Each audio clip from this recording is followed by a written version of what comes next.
Through your achievements and your words, you have inspired and encouraged our nation to become a more perfect union. In these difficult times, you have challenged us to open our minds and work together to reach common ground. Your life exemplifies the power of education to create new opportunities and to offer significant contributions to our society.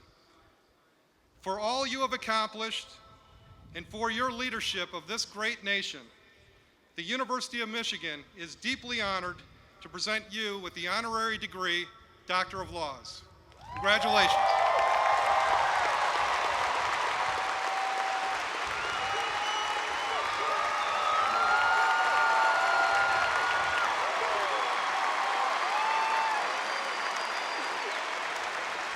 By the authority of the state of Michigan, vested in the Board of Regents and by them delegated to me, I now confer upon you, Barack H. Obama, the degree Doctor of Laws, and admit you to all of its rights, honors, and privileges. President Obama, and I invite you to state the congratulations.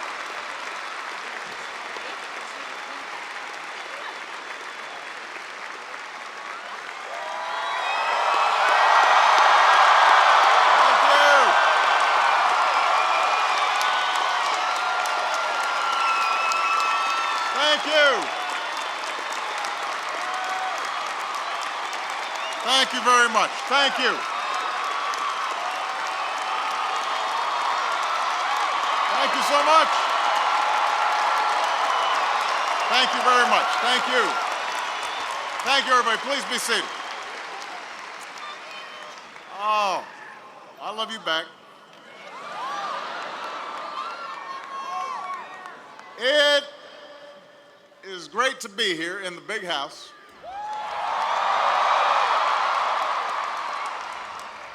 And so may I say, go blue.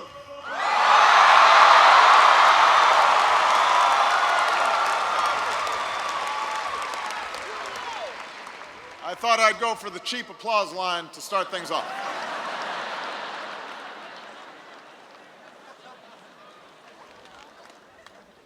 Good afternoon, President Coleman, the Board of Trustees, to faculty, parents, family, and friends of the class of 2010.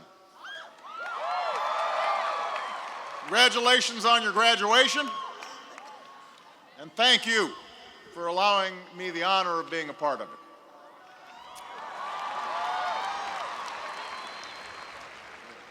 Let me acknowledge your wonderful governor, Jennifer Granholm,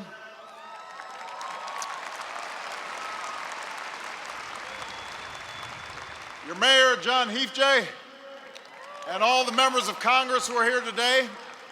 It is a privilege to be with you on this happy occasion. And, you know, it's nice to spend a little time outside of Washington. Now, don't get me wrong. Washington is a beautiful city. It's very nice living above the store. You can't beat the commute.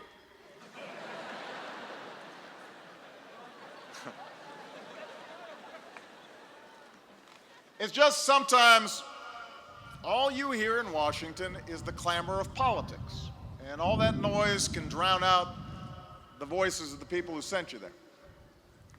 So when I took office, I decided that each night I would read 10 letters out of the tens of thousands that are sent to us by ordinary Americans every day. This was my modest effort to remind myself of why I ran in the first place. And some of these letters tell stories of heartache and struggle. Some express gratitude.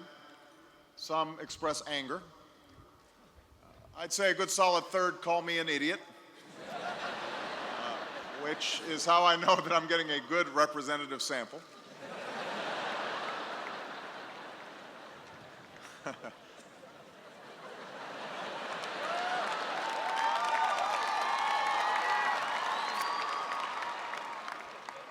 Some of the letters make you think, like the one that I received last month from a kindergarten class in Virginia. Now, the teacher of this class instructed the students to ask me any question they wanted. So one asked, "How do you do your job?" Another asked, "Do you work a lot?" Somebody wanted to know if I wear a black jacket or if I have a beard. So clearly they were getting me mixed up with the other tall guy from Illinois.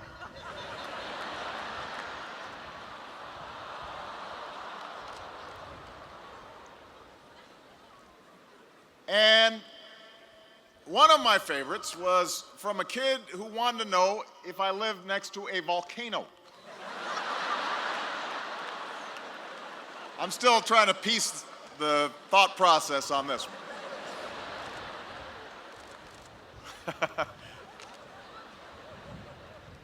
Love this letter.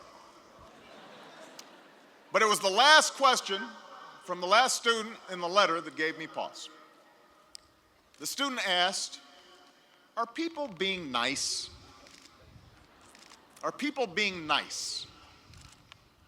Well, if you turn on the news today, or yesterday, or a week ago, or a month ago, particularly one of the cable channels, you can see why even a kindergartner would ask this question. We've got politicians calling each other all sorts of unflattering names. Pundits and talking heads shout at each other. The media tends to play up every hint of conflict because it makes for a sexier story, which means anyone interested in getting coverage feels compelled to make their arguments as outrageous and as incendiary as possible. Now, some of this contentiousness can be attributed to the incredibly difficult moment in which we find ourselves as a nation. The fact is, when you leave here today, you will search for work in an economy that is still emerging from the worst crisis since the Great Depression. You live in a century where the speed with which jobs and industries move across the globe is forcing America to compete like never before. You will raise your children at a time when threats like terrorism and climate change aren't confined within the borders of any one country. And as our world grows smaller and more connected, you will live and work with more people who don't look like you or think like you or come from where you do. I really enjoyed Alex's remarks because that's a lot of change. And all these changes, all these challenges, inevitably cause some tension in the body politic. They make people worry about the future. And sometimes they get people riled up. But I think it's important that we maintain some historic perspective. Since the days of our founding, American politics has never been a particularly nice business. It's always been a little less genteel during times of great change. A newspaper of the opposing party once editorialized that if Thomas Jefferson were elected, murder, robbery, rape, adultery, and incest will be openly taught and practiced. Not subtle. Opponents of Andrew Jackson often referred to his mother as a common prostitute, which seems a little over the top.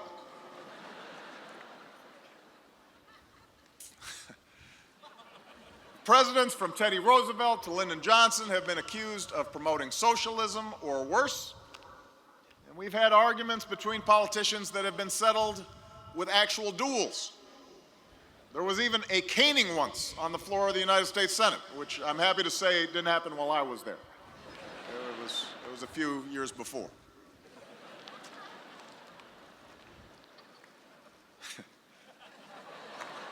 The point is, politics has never been for the thin-skinned or the faint of heart.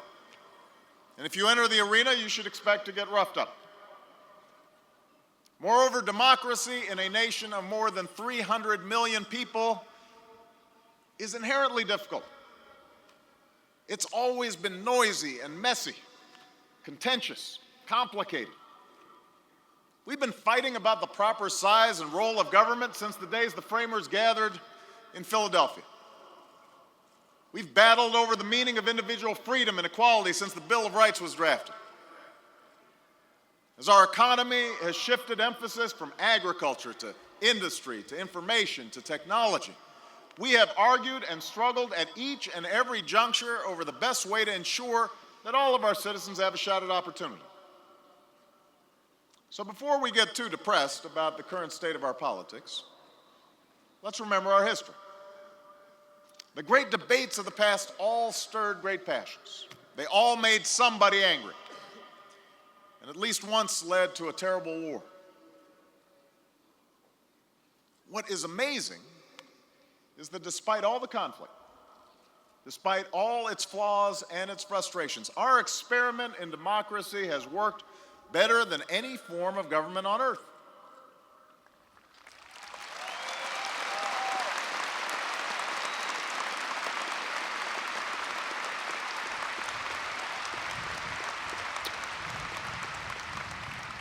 On the last day of the Constitutional Convention, Benjamin Franklin was famously asked, "Well, doctor, what have we got? A republic or a monarchy?" And Franklin gave an answer that's been quoted for ages. He said, "A republic, if you can keep it." If you can keep it. Well, for more than 200 years, we have kept it. Through revolution and civil war, our democracy has survived. Through depression and world war, it has prevailed. Through periods of great social and economic unrest, from civil rights to women's rights, it has allowed us slowly, sometimes painfully, to move towards a more perfect union. And so now, class of 2010, the question for your generation is this: how will you keep our democracy going? At a moment when our challenges seem so big and our politics seem so small, how will you keep our democracy alive and vibrant? How will you keep it well in this century? Now, I'm not here to offer some grand theory or detailed policy prescription, but let me offer a few brief reflections based on my own experiences and the experiences of our country over the last 2 centuries. First of all, American democracy has thrived because we have recognized the need for a government that, while limited, can still help us adapt to a changing world. On the 4th panel of the Jefferson Memorial is a quote I remember reading to my daughters during our first visit there. It says, "I am not an advocate for frequent changes in laws and constitutions, but with the change of circumstances, institutions must advance also to keep pace with the times." The democracy designed by Jefferson and the other founders was never intended to solve every problem with a new law or a new program. Having thrown off the tyranny of the British Empire, the first Americans were understandably skeptical of government. And ever since, we've held fast to the belief that government doesn't have all the answers. And we have cherished and fiercely defended our individual freedom. That's a strand of our nation's DNA. But the other strand is the belief that there are some things we can only do together as one nation, and that our government must keep pace with the times. When America expanded from a few colonies to an entire continent and we needed a way to reach the Pacific, our government helped build the railroads. When we transitioned from an economy based on farms to one based on factories, and workers needed new skills and training, our nation set up a system of public high schools. When the markets crashed during the Depression and people lost their life savings, our government put in place a set of rules and safeguards to make sure that such a crisis never happened again, and then put a safety net in place to make sure that our elders would never be impoverished the way they had been. And because our markets and financial systems have evolved since then, we're now putting in place new rules and safeguards to protect the American people. Now, this notion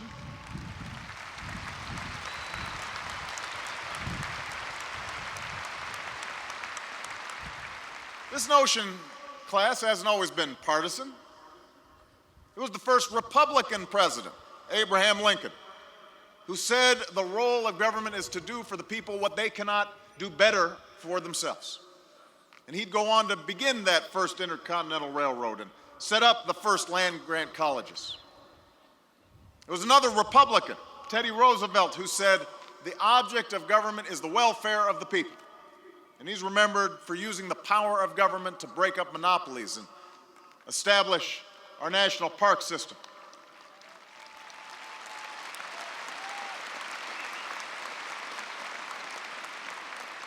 Democrat Lyndon Johnson announced the Great Society during a commencement here at Michigan, but it was the Republican president before him, Dwight Eisenhower, who launched the massive government undertaking known as the Interstate Highway System. Of course, there have always been those who have opposed such efforts. They argue government intervention is usually inefficient, that it restricts individual freedom and dampens individual initiative. And in certain instances, that's been true. For many years, we had a welfare system that too often discouraged people from taking responsibility for their own upward mobility. At times, we've neglected the role of parents rather than government in cultivating a child's education. And sometimes regulations fail, and sometimes their benefits don't justify their costs. But what troubles me is when I hear people say that all of government is inherently bad. And one of my favorite signs during the healthcare debate was somebody who said, "Keep your government hands out of my Medicare."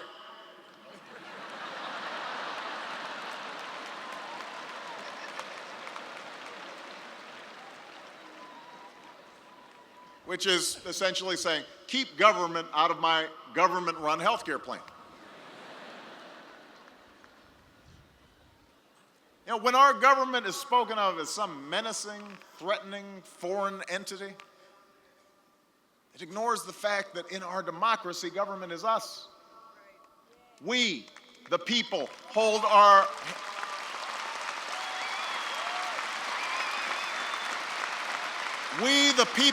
in our hands the power to choose our leaders and change our laws and shape our own destiny. Government's the police officers who are protecting our communities and the servicemen and women who are defending us abroad.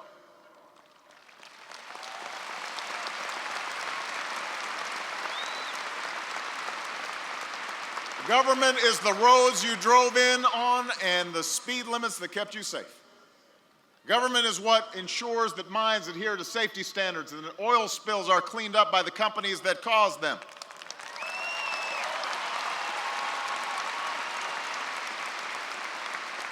Government is this extraordinary public university, a place that's doing life-saving research and catalyzing economic growth and graduating students who will change the world around them in ways big and small. And the truth is, the debate we've had for decades now between more government and less government, it doesn't really fit the times in which we live.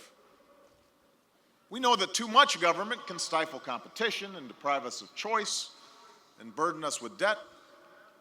But we've also clearly seen the dangers of too little government, like when a lack of accountability on Wall Street nearly leads to the collapse of our entire economy.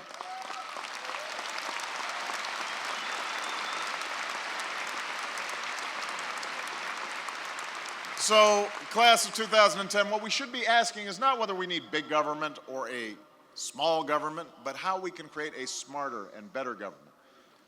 Because in an era of iPods and TiVo, where we have more choices than ever before, even though I can't really work a lot of these things, but I have 23-year-olds who do it for me. Government shouldn't try to dictate your lives, but it should give you the tools you need to succeed. Government shouldn't try to guarantee results, but it should guarantee a shot at opportunity for every American who's willing to work hard.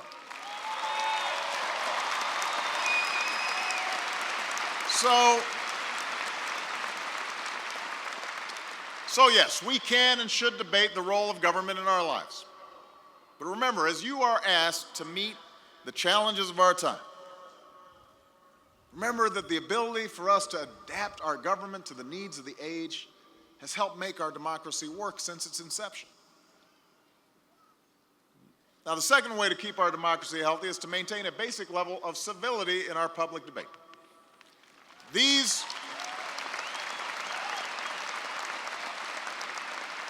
arguments we're having over government and health care and war and taxes, these are serious arguments. They should arouse people's passions. And it's important for everybody to join in the debate with all the vigor that the maintenance of a free people requires. But we can't expect to solve our problems if all we do is tear each other down. You can disagree with a certain policy without demonizing the person who espouses it. You can question somebody's views and their judgment without questioning their motives or their patriotism. Throwing around phrases like socialists and Soviet-style takeover and fascists and right-wing nut, that may grab headlines, but it also has the effect of comparing our government, our political opponents, to authoritarian, even murderous regimes. Now, we've seen this kind of politics in the past. It's been practiced by both fringes of the ideological spectrum, by the left and the right, since our nation's birth, but it's starting to creep into the center of our discourse. And the problem with it is not the hurt feelings or the bruised egos of the public officials who are criticized. Remember, they signed up for it. Michelle always reminds me that. The problem is that this kind of vilification and over-the-top rhetoric closes the door to the possibility of compromise. It undermines democratic deliberation. It prevents learning, since after all, why should we listen to a fascist or a socialist or a right-wing nut or a left-wing nut? It makes it nearly impossible for people who have legitimate but bridgeable differences to sit down at the same table and hash things out.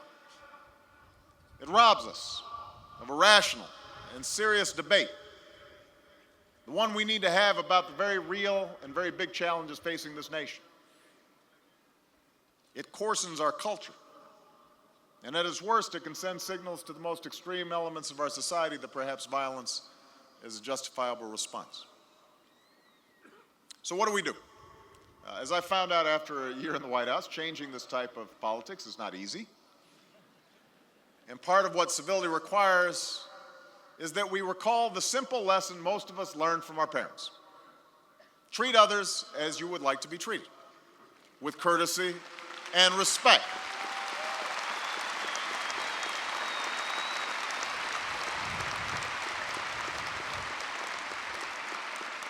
But civility in this age also requires something more than just asking if we can't just all get along.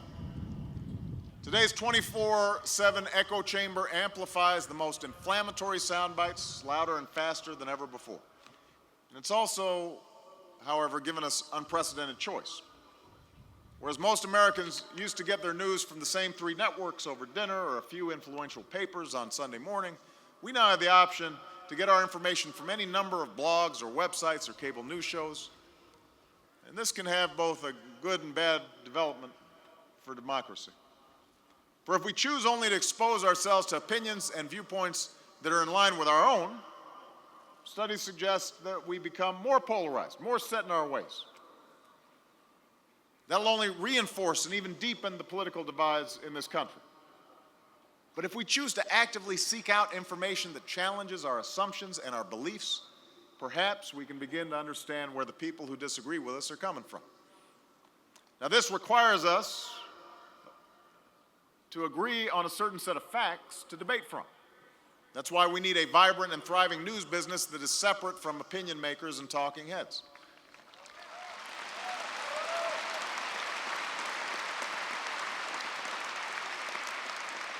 That's why we need an educated citizenry that values hard evidence and not just assertion.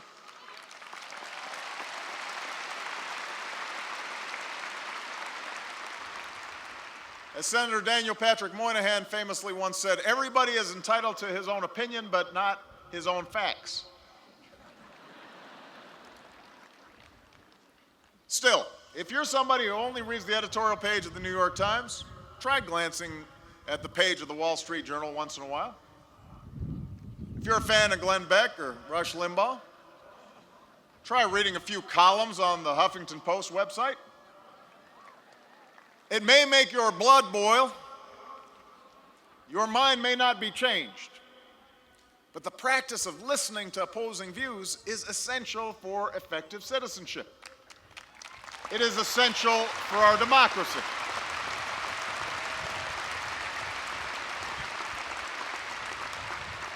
And so too is the practice of engaging in different experiences with different kinds of people.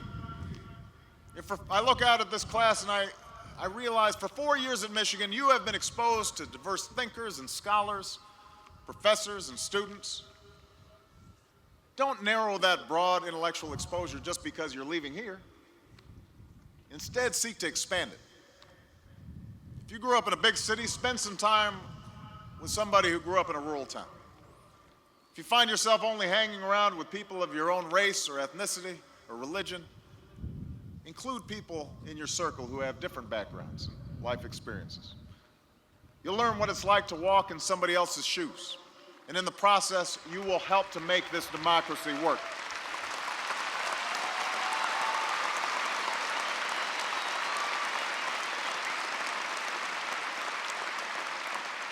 Which brings me to the last ingredient in a functioning democracy, one that's perhaps most basic and has already been mentioned, and that is participation.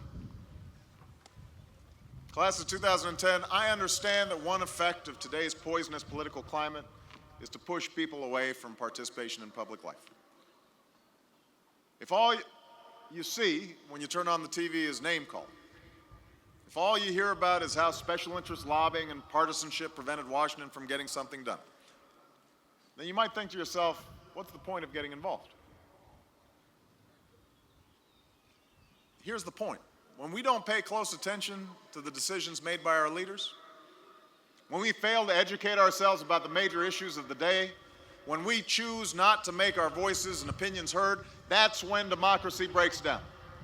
That's when power is abused. That's when the most extreme voices in our society fill the void that we leave.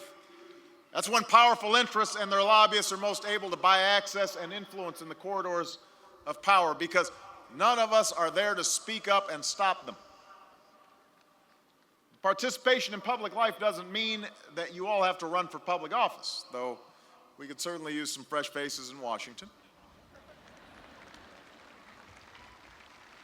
But it does mean that you should pay attention and contribute in any way that you can. Stay informed. Write letters or make phone calls on behalf of an issue that you care about.